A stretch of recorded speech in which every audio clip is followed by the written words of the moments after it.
আসসালামু আলাইকুম রহমতুল্লাহ।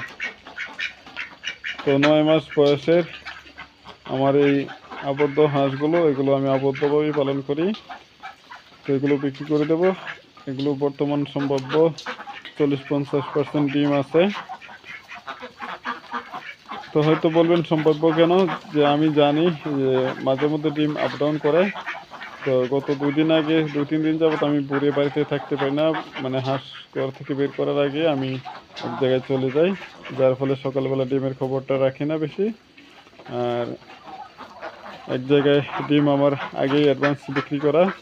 তো যে পরিমাণ ডিম হয় ডেলি 2-3 কেস, সেগুলো সে নিয়ে যায়। খুচরা যেগুলো থাকে ক্যারেট ভাঙ্গা, সেগুলো বাড়িতে খুচরা বিক্রি হয়।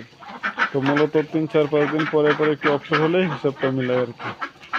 তো এর আগে ছিল 4 দিন আগেও দেখছি যে আমার প্রায় 3 ক্যারেট 3.5 ক্যারেট ডিম পারছে।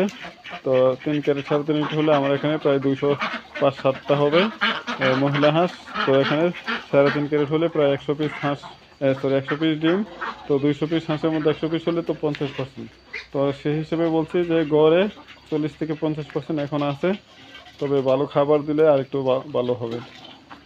আর এগুলো কিছুদিন আগে পালক চেঞ্জ করেছে। তো ওই সময় পালক চেঞ্জ করার সময় কিন্তু প্রায় 10-15% ছিল ডিম।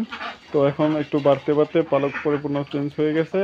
হয়তো 2-4টা আরও বাকি রয়েছে, যেগুলো হয়তো একটু সময় নিতেছে চেঞ্জ পালক পরিপূর্ণ হইতে।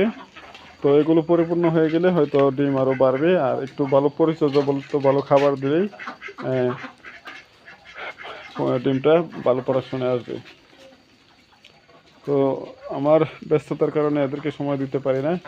মাঠে খাবার আছেও আবার নাও, যদি আমি এদেরকে নিয়ে ঘুরতে পারতাম তাহলে হয়তো মাঠে খাবার খাওয়ানো যেত। আর ঘরেও তেমন খাবার নেই এখন, মাঝে মধ্যে কিছু দাম দেই। তো যদি কেউ এগুলো নিতে চান পালন করার জন্য, আর অবশ্যই যদি হাঁস পালনের মতো সুব্যবস্থা থাকে তাহলে হাঁস পালন করেন। আর যদি একেবারে ফ্রি থাকেন তাহলে হাঁস পালন করেন। যদি এর চেয়ে ফেভারিট কোনো কাজ যেটা আপনি পছন্দ করেন সেটা যদি হাতে থাকে তাহলে ওটা বন্ধ রেখে হাঁস পালনে আসার দরকার নেই। তো এটাই আমার সাজেশন। আল্লাহ হাফেজ।